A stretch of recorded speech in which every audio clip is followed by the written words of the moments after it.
जामनेर नगरपालिकेत यंदा 13 प्रभाग असून 26 सदस्य निवडले जातील।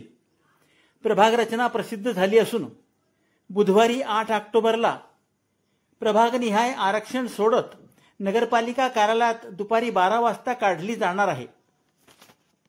या सोडतीतून अनुसूचित जाती महिला, अनुसूचित जमाती महिला, नागरिकांचा मागास प्रवर्ग महिला व सर्वसाधारण महिलांसाठीचे आरक्षण निश्चित केले जाणार आहे।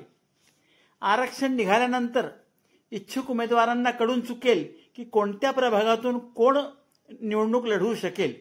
यामुळे प्रभागातील आरक्षणानंतर खऱ्या अर्थाने राजकीय घडामोडींना वेग येईल।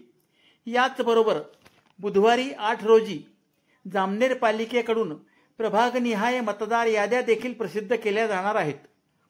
आपण ज्या प्रभागातून निवडणूक लढवू इच्छित आहे त्या प्रभागातील मतदार कोण आहेत, त्यातील किती आपल्याला अनुकूल आहेत याचा प्राथमिक अंदाज याद्यांवरून येऊ शकेल।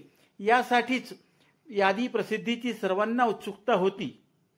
बुधवारी जे प्रभागनिहाय आरक्षण निघणार आहे त्याची प्रसिद्धी पालिकेकडून गुरुवारी 9 ऑक्टोबर रोजी केली जाईल।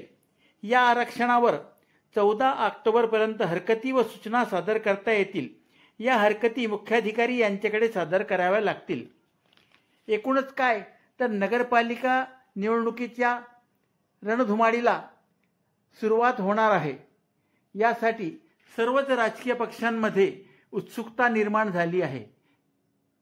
उत्सुकतेबरोबरच राजकीय घडामोडींना वेग आला आहे। प्रत्येक उमेदवाराला वाटते आपल्याला या प्रभागातून उमेदवारी मिळाली पाहिजे। असे उमेदवारी मिळवणारे प्रत्येक पक्षात किमान 5 ते 10 असे इच्छुक उमेदवार आहेतच। प्रत्येकाला उमेदवारी मिळणार नाही हे निश्चित आहे, परंतु जे मिळेल त्यावर सर्वांना समाधान मानून घ्यावे लागेल।